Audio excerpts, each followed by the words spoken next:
The sun climbs over the Oakland hills, casting a golden light across the bay. Down below, the city awakens. But here, on the edges of the urban sprawl, a different world exists. It is a landscape of forgotten lots and silent industrial yards. Concrete slabs stretch out like ancient riverbeds, cracked and weathered by time. Wild grasses push through the fissures, their green shoots a testament to nature's persistence. This is the city's fading edge, a quiet wilderness hidden in plain sight. Here, the hum of the freeway is a constant, distant roar, like the sound of a far-off ocean. The air is still, carrying the scent of dust and diesel, mixed with the faint, sweet smell of fentanyl growing wild along the chain-link fences. These are the quiet lands, the spaces left behind by progress.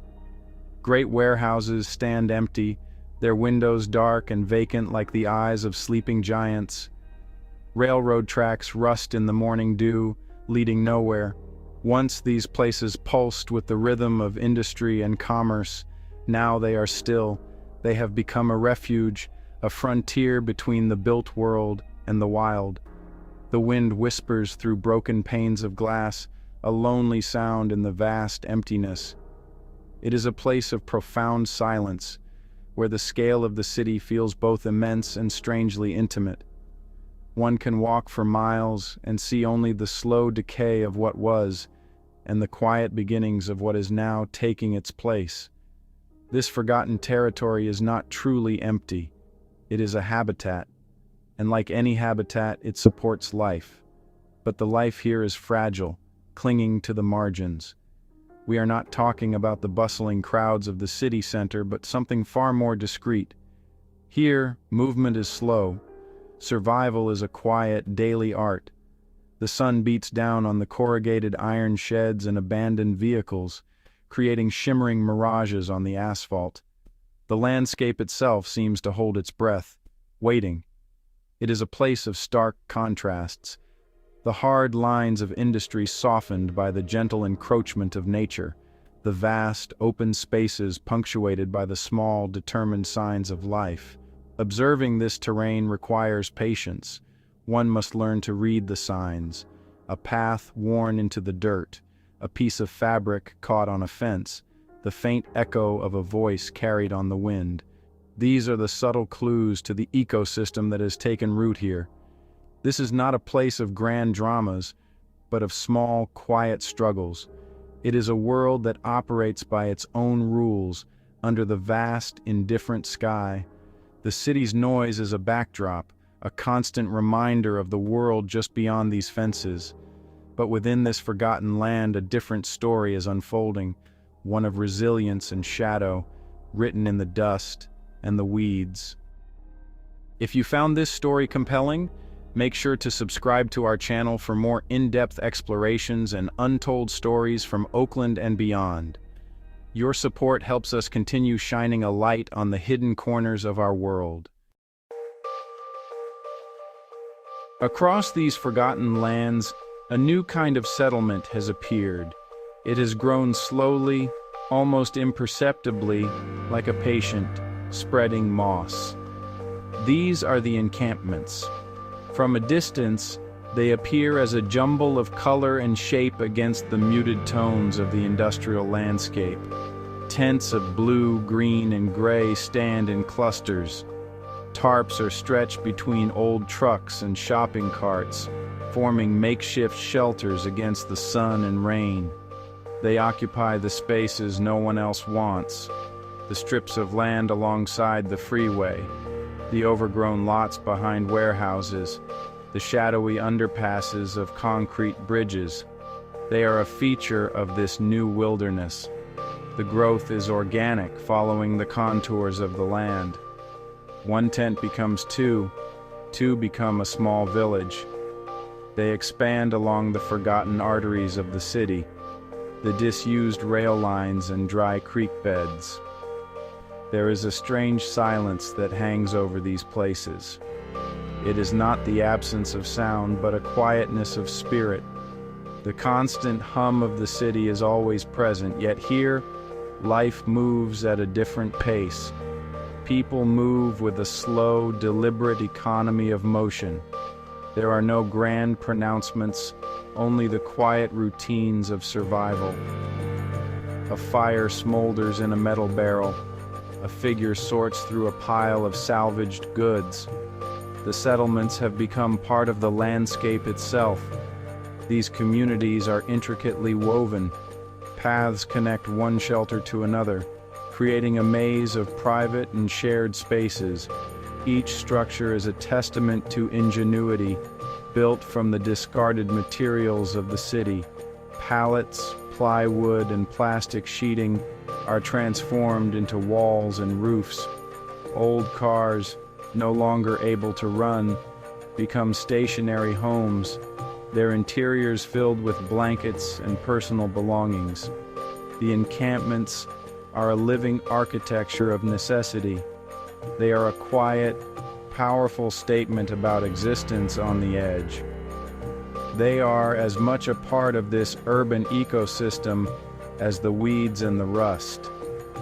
Seen from above, the encampments form a sprawling archipelago across the city's flatlands. They are islands of human presence in a sea of concrete and neglect.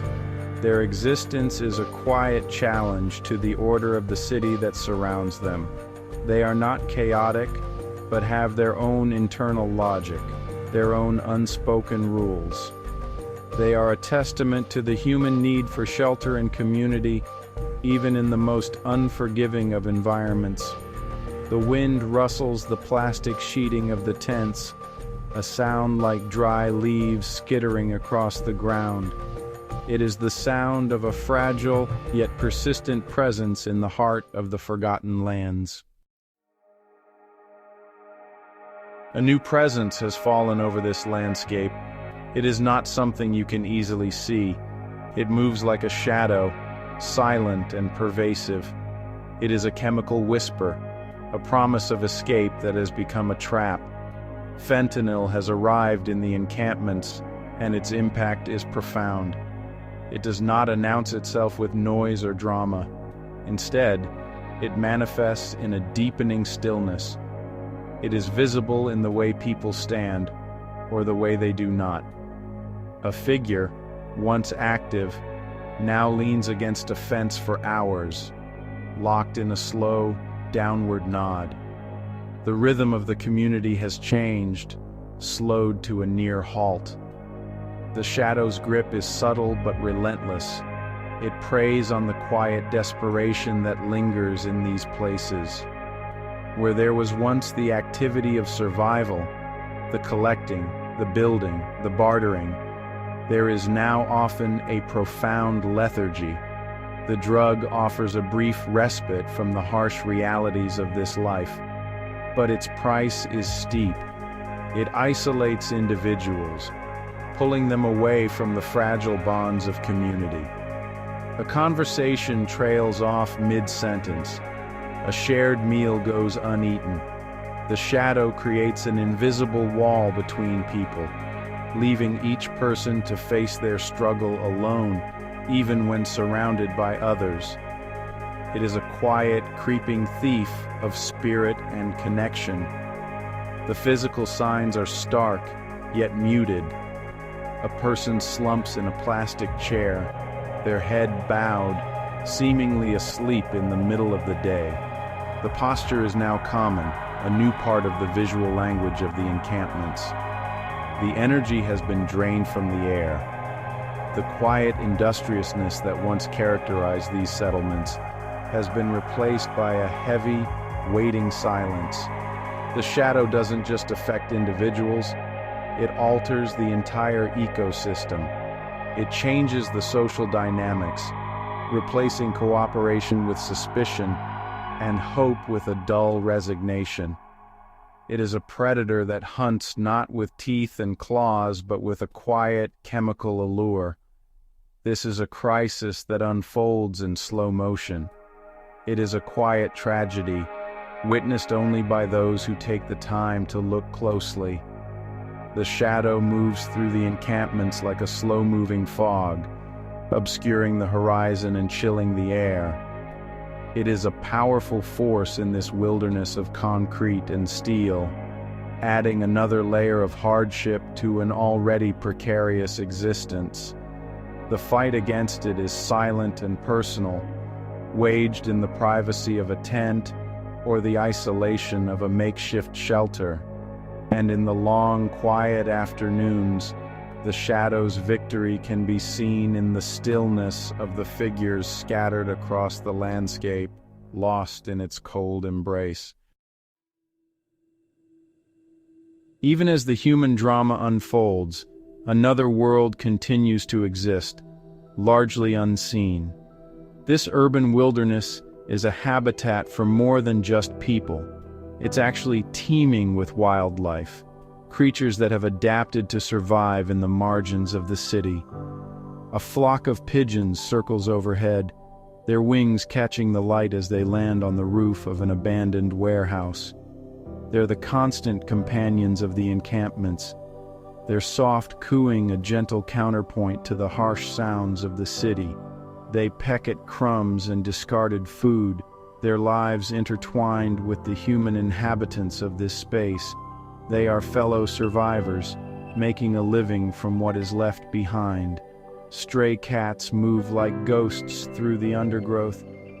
They're sleek and wary, their eyes glowing in the twilight. They hunt for mice in the tall grass and find shelter from the rain beneath old cars.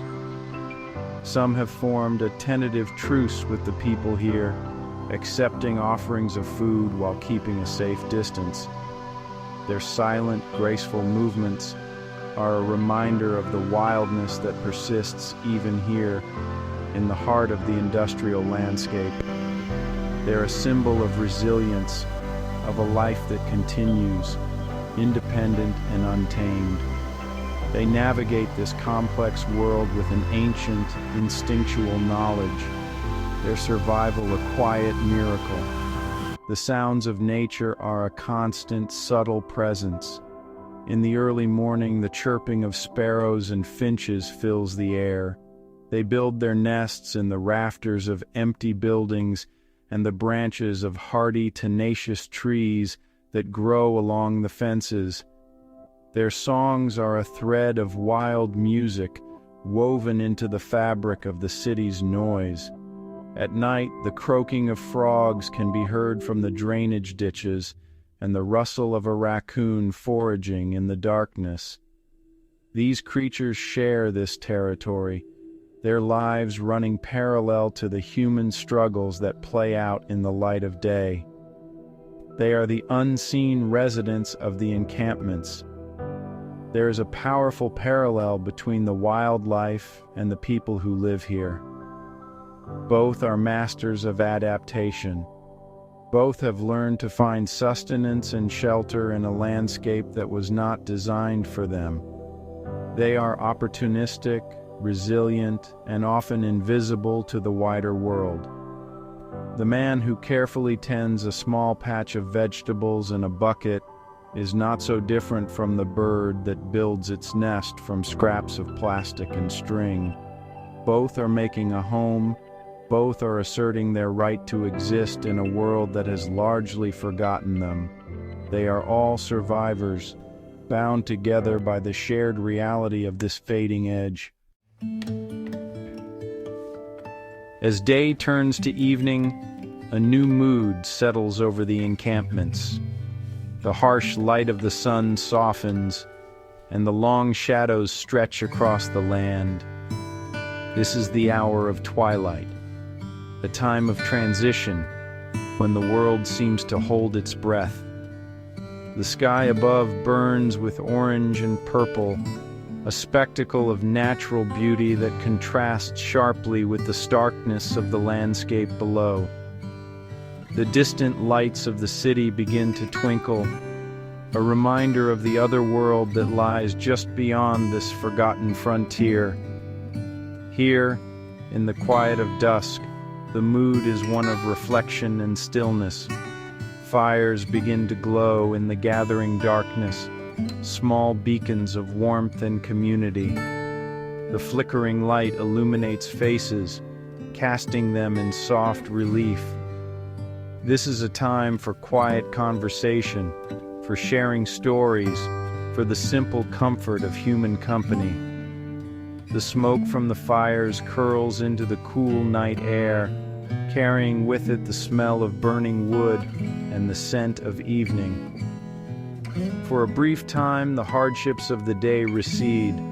The shadow of fentanyl may still linger, but in the circle of the firelight, there is a fragile sense of peace. It is a moment of respite, a pause in the ongoing struggle for survival. The sounds of the night begin to emerge. The distant wail of a siren, the rumble of a late-night train, the barking of a stray dog. These are the sounds of the city's nocturnal life.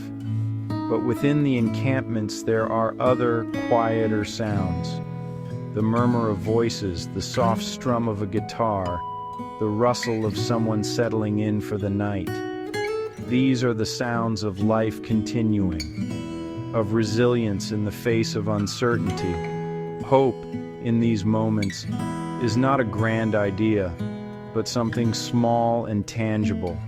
A shared blanket, a hot cup of coffee, the simple presence of another person. The night deepens, and a profound quiet descends. The fires burn down to embers, and the encampments fall into a watchful sleep. Under the vast, star-dusted sky, this forgotten corner of the city rests. It is a landscape of profound sadness, yet it is not without a quiet dignity. It is a testament to the enduring strength of the human spirit and the persistent pulse of life in all its forms. The future is uncertain, and the shadows are long. But for now, in the deep quiet of the night, there is a truce. There is only the wind, the stars, and the slow, steady breathing of a sleeping city on the edge.